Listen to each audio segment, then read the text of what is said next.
One of Poland's leading entrepreneurs, the Berlin and Swiss-based Pole Marek Kamienko, launched his new pro-business foundation in Brussels with a dramatic appeal from lawyers and other experts to the Polish government to help rather than hinder the life of businessmen in Poland. One of the speakers was 14-year-old Sandra Nacek, who appealed for help from newly elected Polish MEPs to be reunited with her mother Dagmar. Mrs. Nacek was among those detained and imprisoned in 2013 when the Warsaw authorities launched a raid against Mr. Kamienko's employment agency operations. I think it's important that Poland looks very hard at this remarkable number of cases of people who are just ripped out from their businesses, held under preventive detention. Transparency International, the European Court of Human Rights have all shown great concern about this by a state bureaucracy that just doesn't seem to know how to handle justice properly. Bad guys who break the law, hit them hard. I mean, I've got no problems with that. But these preventive detentions, it means that businesses close down abruptly and all these guys suddenly start having to find jobs outside of Poland. So there's an international aspect to this, and I hope that the new generation of Polish members of the European Parliament, elected and now starting work in Brussels and Strasbourg, will look very seriously at one of the dark side of the Polish economic success story, which we all want to continue.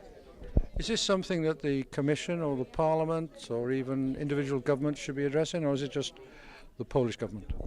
It's one for the Polish government, but Poland is a proud member of the EU, contributes a lot to the European Union, but in this particular area doesn't respect European law or the way that in other countries operate. In no other countries, we heard from a distinguished German lawyer today, would you actually see people held in preventive detention, no charges, their own lawyers not being given the details of the case? This just doesn't happen anywhere else, and it's very damaging to Polish business. You've heard from John Borrell.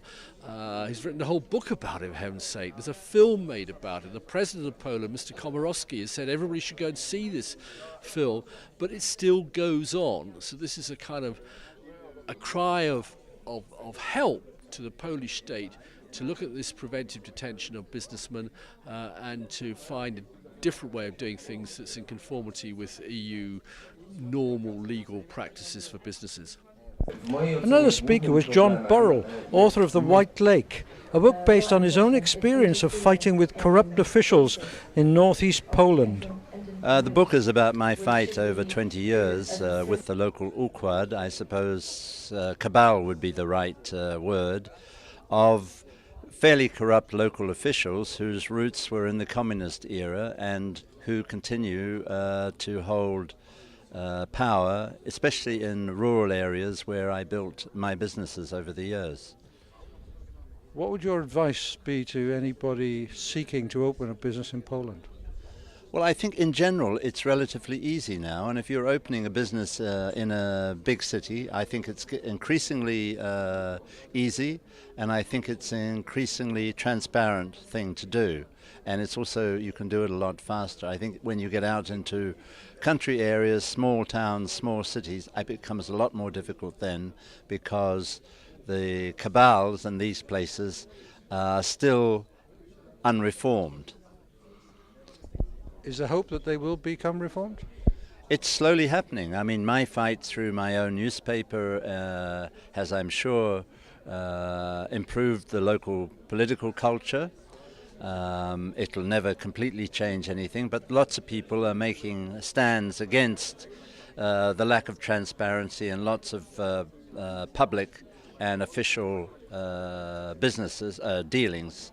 So I think it's getting better, and I'm hoping that the people will continue to fight, because that's the way it gets better. And would you do it again?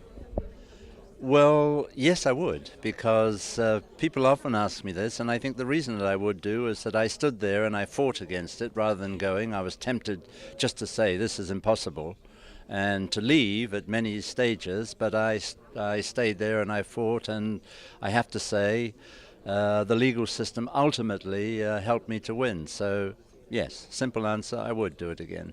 The scope of criminal